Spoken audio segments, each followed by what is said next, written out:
The Kundalini remains dormant and is visualized as a coiled-up snake or serpent at the base of your spine. Upon awakening, which often happens after a traumatic experience of some sort, but not always, it begins to climb the spine, or the trunk of the tree of knowledge.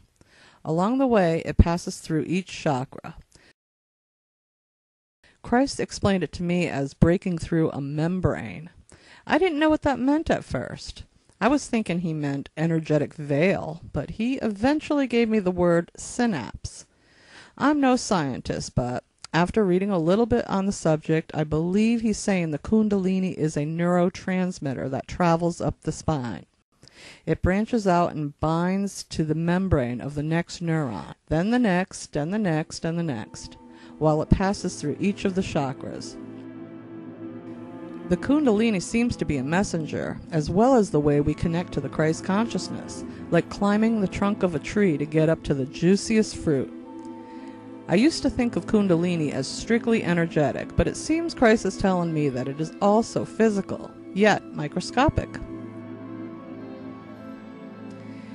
It makes me wonder if modern technology can't already record this process. Paranormal investigators have EMF detectors to detect spirit, a voice box that translates ghostly energy into words, thermal vision video cameras, and cameras that detect auras, to name a few. More commonly known are infrared video cameras that record in complete darkness, X-rays, sonar, ultrasound, and so much more. We have ways of tuning into frequencies that humans can't hear, but dogs, for example, can. The Hubble telescope can see faraway galaxies in heavenly clarity. And don't forget TV and radio signals traveling through airwaves. Come on. If you put this all together along with a super powerful microscope, it's kind of hard for me to believe that this isn't already possible to see the Kundalini with our physical eyes. I don't know what was going on in there, but I just saw something I've never ever seen before. I was zoomed in on Carol. It was just like psychedelic. It was like a 70s hippie show, just colors flashing, kaleidoscope in front of my eyes. Thermal can seems to be worth its weight in gold this time around. Crazy colors, check this out. Wow. This doesn't read energy, this reads heat, but then energy is heat. I've never seen thermal footage like that we recorded at Carol's house. I've never seen it in regards to working with a sensitive or a psychic, and I think it might lend a little more credibility to the spiritual side of paranormal investigation. The thermal image grows off of you towards That's why Carol. I panned it across to follow it. Some kind of light. Here it comes. What the heck? Now watch Carol. This is interesting.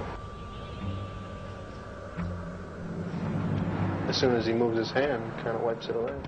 The thermal footage just validates what we mediums do. Our aura, as we call it around us, our energy will change color, so the thermal imaging is a very good proof of that.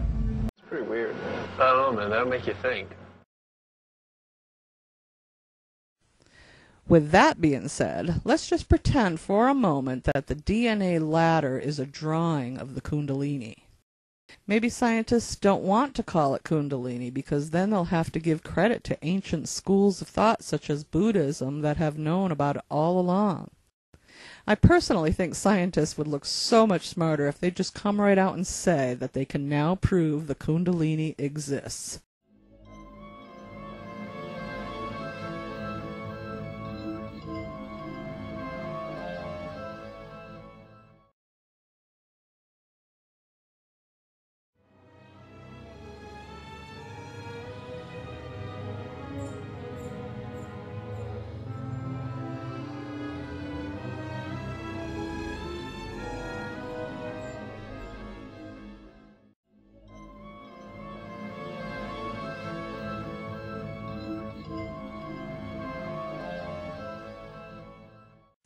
But I'm sure secret societies will not allow the scientists to tell what they are really seeing, because this is the very thing they are hiding from you and teaching you to fear.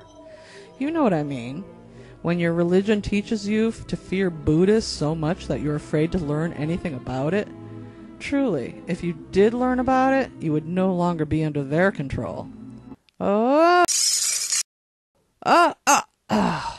I read recently that science has already proven that atoms are 5% physical and 95% energy. And the energy is where the power comes from.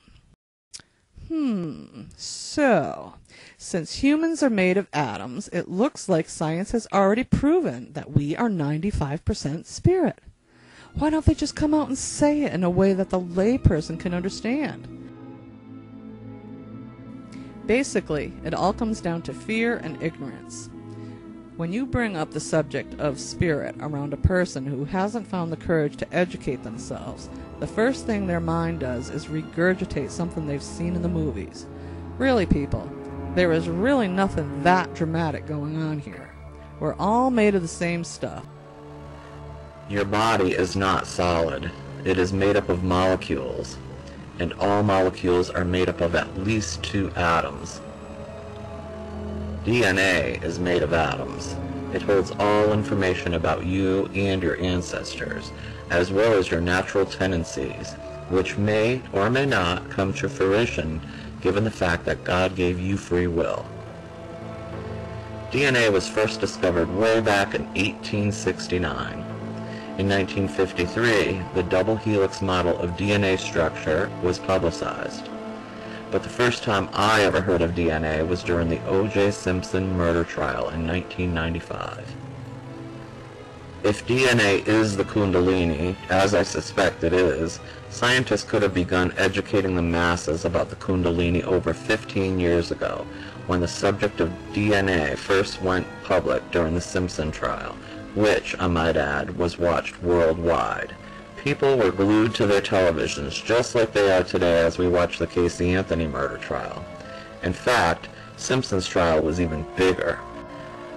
This would have been the most opportune time to educate the masses about Kundalini.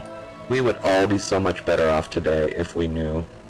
But this didn't happen, because secret societies do not want the world to know anything about Eastern schools of thought.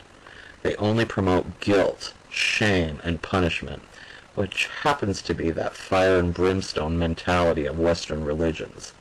And it continues today. When is enough enough?